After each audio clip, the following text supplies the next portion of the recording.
boy, oh boy, did this man bite me a ton. Somebody hit this one with their car. Stray cat had tons of kittens in my house. He's got a little bit of a chip on his beak. Coax these guys to get in here. That's the bullet right there. Ready to start building. Ow. But I can't see her ribs barely at all. Guys, he can fly pretty well. Proud father. Herding the ostrich folk today. Time to go back into the wild.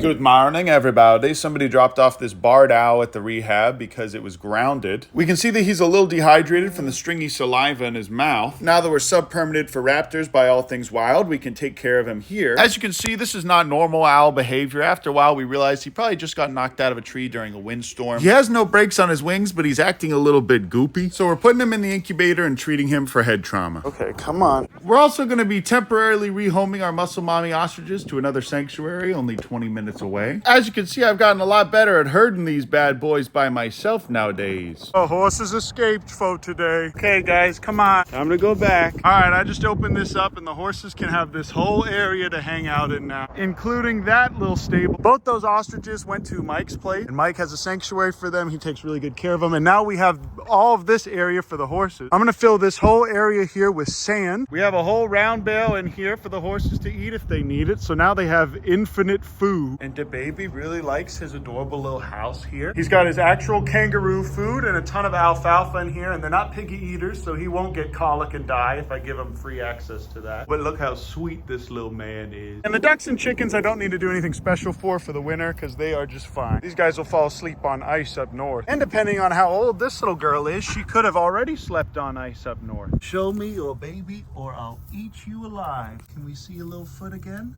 Oh, look how pink it is. It's a little pinky. And because I'm feeding her, she doesn't care that I'm getting a real close look at that little toe. The tiny kangaroo foot. She likes hanging out in here, but they all choose to sleep together in the barn. And there's still plenty of fresh grass everywhere for them to graze on. But this time of year, the grass is particularly dormant. But this is our little exam table in the office. We're about to give this guy some fluids. These are called isotonic fluids, and they're the fastest way to rehydrate an animal. We ended up using a bigger syringe than this because we needed 20 cc's. But if you guys want to be a raptor rehabber, this is a lot of what you're going to have to do. And this just goes under the skin in between the muscle, and it eventually gets absorbed into there. After a day, this little fellow was dazed and not eating or drinking, so we did have to force feed as well. And that's also pretty simple. You just use your pinky. But look how precious this little creature is. And then we put it right back in the incubator because concussed birds can't regulate their body temperature. But now he's got some fluids in his veins and some fresh little mice in his belly. Well, I suppose it's time to give this to this horse. I love that the baby just comes over to hang out with me. I just sat down for a little bit to take a little break,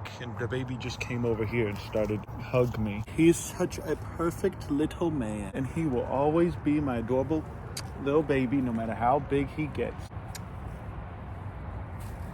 Goodbye. And he's already a proud father now. Look at that. But man, oh man, a lot has been going on, you guys, and I have not had adequate time to sit down and do some editing. I've just been working nonstop. The reptile room is now almost finished. We had a horrible windstorm recently, and I'm getting ready for the freeze. This is the last warmish night. It's going down to 40 tonight. From now on, it's going to be in the 30s and 20s, so I have to get everything ready for that. But my Mater Crocs are muddy, so I'm taking them off. I still have a lot of stuff here that needs to be returned, but all of this will be used for the enclosures in here. And look at this, you guys. I put a turf grass up here, so now I can sit up here and watch my cappies during the winter storm. I can keep an eye on Patwick and all of the other little creatures and Paw. So it's real nice and warm up here. If anyone wants to put a bed up here, this is where Tank is gonna sleep. But all in all, I'd say we have a pretty solid setup to start our first actual year of rehabbing. But man, is it warm up here. This is crazy. And ideally, this is where our volunteers will come up and have their lunches or take a break. But now we are basically done with the reptile room, you guys. Here it is. And then we will immediately get to building all of the enclosures that we have for the reptiles. And then Gustavo can finally come home. But there it is, you guys. It's all cleaned up and we're ready to start building in here. Good morning, everybody. Look at these cappies drinking. I got a bagel today and I'm going to pick up an injured vulture. And then I'm going to take that vulture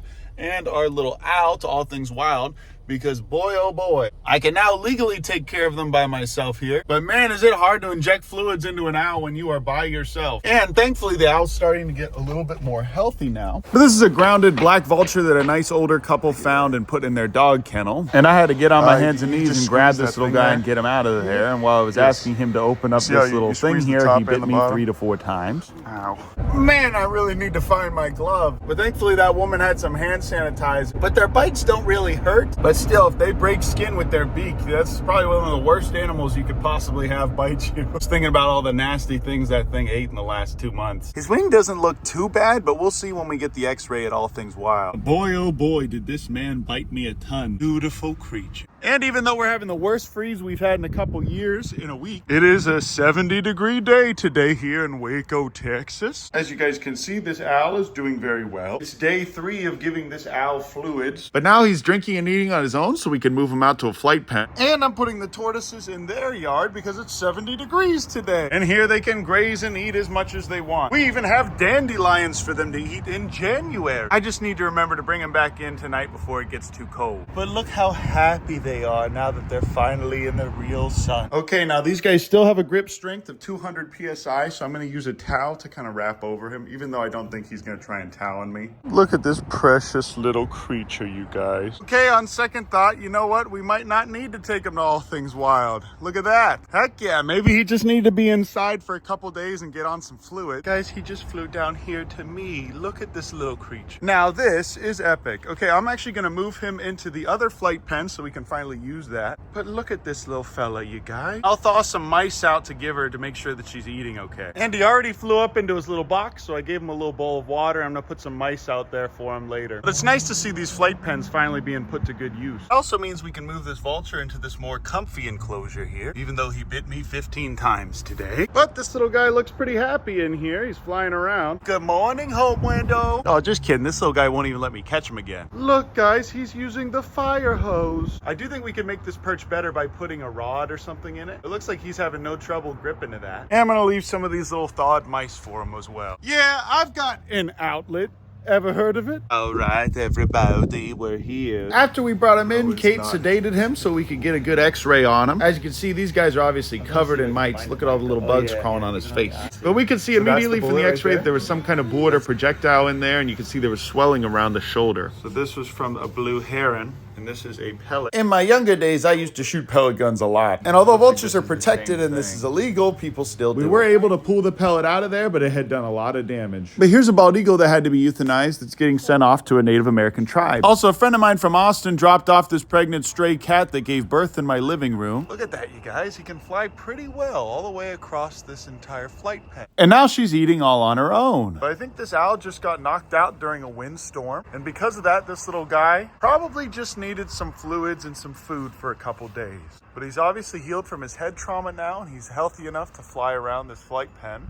Look at that beautiful creature. And I think tomorrow we should be able to release him. It sure is beautiful here nowadays. Oh, big ring! And it does my heart good to see this flight pen finally being put to good use. All right, everybody, it's the next morning. It's really windy right now, but I can see that the hawk is comfortable in there. You love to see it. Day 2, all the kibbies are still alive. I need to leave them alone because the mom won't go and see them if I'm over here. All right, everybody, this is barred owl number 3 of the week. Somebody hit this one with their car, and it looks like they put some tomatoes in there for him. Doesn't make a lot of sense. I'm gonna go ahead and move him into the incubator because he's definitely got some head trauma. As you can see, his beak here is chipped. All right, everybody, I don't want to scare these kibbies and their mom anymore. So I've gone ahead and covered up this little guy in here. The best possible thing you can do for head trauma is go ahead and just keep him in a warm, dark area. Have it heated here. This is gonna go up to 89 degrees. 20 degrees with the wind chill right now, and I have to coax these guys to get in here with food. These are the noises they make.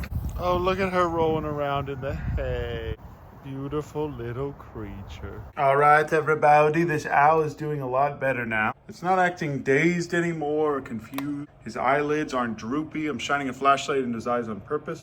You can see that he's got a little bit of a chip on his beak. I'm gonna go ahead and see if I can try and feed him. For now, I'm just gonna go ahead and leave him with a few mice in his water. And if he doesn't eat it in the next few hours, I'm gonna come out and give him fluid. We'll check his crop, we'll check his wings, and then we'll do some force feeding if we need to. And as for this barred owl that's already in our flight pen, he is looking really healthy and flying around just fine. And honestly, I think he's ready to be released. I'm still gonna throw these mice up there so he has something to eat. Oh, look, he's got it in his mouth. Oh yeah, look, there he is ripping it apart. But he waits for me to leave. But look at this, you guys. Maybe it's just because it's a bit darker, but I can't see her ribs barely at all anymore. But she is still very, very skinny. All right, everybody, take a look at this beautiful property. This used to be a crack house. I'm getting everything ready right now. This guy is looking very lively and attentive, which is good. My friend's stray cat had tons of kittens in my house, and they are all still alive and doing well, which is surprising. Oh my goodness, look at these precious creatures. She is clearly not super friendly, so I'm gonna go ahead and leave her be in here. Gave this whole barn here to Kumala because Gort and Quandale were kicking Sylvester out of here. I'd look out my window and it'd be like 20 degrees with the wind chill, and Sylvester would just be sitting right there in the corner because they kicked him out. So now Kumala has this whole place to himself and this whole tub to himself. But now it's time to release my first ever barred owl that I rehabbed all by myself. The hard part is usually just catching these guys, but I caught them with this net and a nice little towel here. This is the baby. Hello, the baby. How are you doing today? I'm holding an owl, sir. It's good to see you. Come on, let's go. I'm gonna open that gate and drag him through. Every year, you guys, it always comes down to this. I'm always having to grab the baby by his tail and make sure, oh no, look.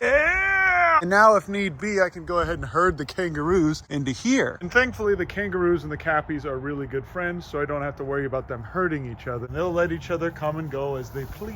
And we're taking this out to one of the best release sites that I've ever seen, one of the greatest release sites, and it really is way better than Joe Biden's release sites. All right, everybody, here we are. This is actually where the owl was found, and it's also a pretty great release site. This is a beautiful place really close to Baylor University's campus, where there's infinite squirrels, shrews, mice, voles, and other things in this little field here. Stadium with the Brazos River is right here, so there's infinite little snakes and frogs and other little things for him to eat. And this is where he was found, and we do have permission to release him here. This is also a public place for the most part. Goodbye, my little friend. Oh, he is very ready to go. Okay, guys, here he is. This is our adorable little barred owl, and now he's going to be going back into the wild. Wow, perfect timing. But okay, guys, I'll let him sit up here and gather his bearings, and he can get used to his surroundings for a bit. But like I said, you guys, this is a perfect place for him to live and hunt for the rest of his life. All right, everybody, we officially did it. We released our very first ever owl rehab. At least one that I've done all by myself, completely legally. But this looks like a pretty good spot for the cappies for the winter. After I spread the hay out back here, that should be a good spot for the kangaroo. But that's it for now, everybody. I haven't had much sleep lately, so I'm going to go in there and get some shut-eye, and then I'm going to start cleaning my house. Old Uncle Ben's just been working non-stop these last few nights, and look how muddy this little fella already is. She just loves to get dirty. Ooh, almost forgot to tell you.